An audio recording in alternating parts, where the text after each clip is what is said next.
السلام عليكم ورحمة الله وبركاته. كما يغسني جرتني نيجا دين حنا طبعا تحمل ومش من استرا إثيوبيا يجلويا قليسا يتعي فلا لما على ترتي ترلوان لفرومي على تجران دبيزا دبيتي أنا يترى كروي ما سبب دبي إذا ترتي يجي سومالي بدومتان مدرجة كروان كبوس لفروم خن ساما كستي حالة ترتي ولا ترى مثلا دي كان يجري ريدي جدا وني نموتوا جوال تيمو برباجي إذا نسيت بقولون إذا برباجي كروتو إذا سنة جدا لفتي ترى على لفظومالي دي كم تسامو لنديتي لفظومالي نام Oromoo taataatiin Oromoo nayyan garuu lafti osoo Oromoof ta'uu sidaa ta'uu ta'in tiradawaan haqiiqaanis lafa Oromoo ta'uu sidaa osoo beekanii fi itti deemuu jiranii jechuudha. Irratti maal jechuudha jiran akkamitti Oromoo jechuudhaan dura duubaan jechuudhaan kaniif guyyaa oofaa jedhamu muummichi ministeera Oromoo waan ta'eef jechuudha. Nuti biyya amma waan fadhee wate maal nama Itoophiyaa bulchuu nama Oromiyaa osoo hin taaneef wanni fadhee wanni taame lafti Oromiyaa lafa Oromiyaa dhiyee namni Oromooti sun tiqee miidiyaa irratti tuula guutuu geggeessaa jiranii jechuudha seegaltee. Maalafiif isaan waan xiqqishoota kalaalatanii jechuudha xiqqishaa tokko qofaan waan taane hundi walitti lallaaqanii oofan jechuudha seegaltee.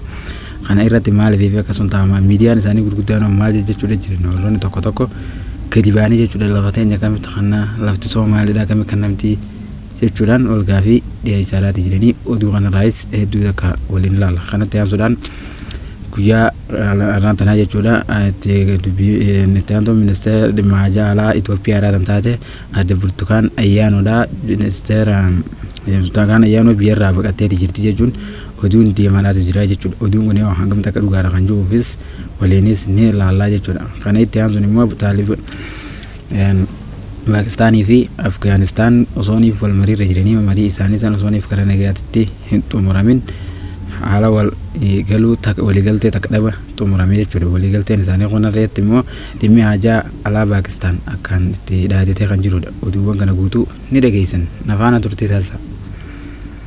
Kana irratti gaammoo kan jiru dursinee irraa jalqabnu haala magaalaa Dirree Dhawaadhaati. Magaalaan Dirree Dhawaadhaa lafa Oromiyaa ceetii tan namuutis beeku lafa sana keessatti immoo namni akkamitti Oromoon jiraatti jechuun kan ammaa duratti tarkaanfii jajjabaa jechuudha. Oromoota fudhatanii achi keessatti illee namallee achi gataadhaa ture jechuudha Soomaaliin.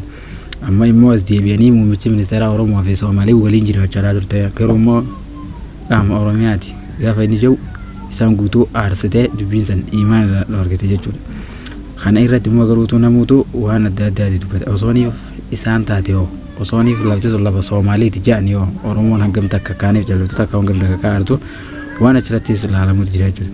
Kana qofaan lafa Oromiyaadhaa hedduu sidaatu saamanii jechuudha caljaanii kan harkaa gama kan uummanni irra ittiin dubbanne osanii jiran isaan san hunda akkamitti muummichi ministeeraa lafa teenya dabarsee Oromoodhaaf kannaa jedhanii lolaa jiran jechuudha. Kannaa dhiisiitii lafti Oromoo lafuma Oromoodhaati waan ta'eef malee wanni biraa tokkicha isaatis hin jiru jechuudha. Wanni inni dubbates lafuma Oromoodhaati malee waa'ee Oromoodhaa Soomaaliidhaan jenne namuutu walqixatti bulchanuma jechuudha. Inni kan dubbateetis ture jechuudha. Wanta hundumarrattu jechuudha yaada garaagaraa isaan dabarsaadhaatis turanidha.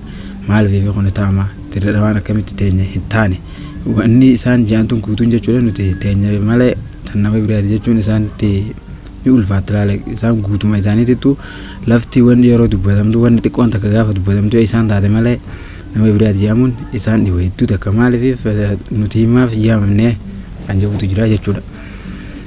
Ayyee gaamee yeroo itti waan nyaakaanitti to'ataaniif dabarru immoo wanni Burtukaan miidhagsaa akkamitti biyya irraa baatee wanni taateen jechuun gaammoo dhiyeenya kana guutuu miidiyaa kana qabattee harkaa qabaatachaadhaati isinis kan jirtu.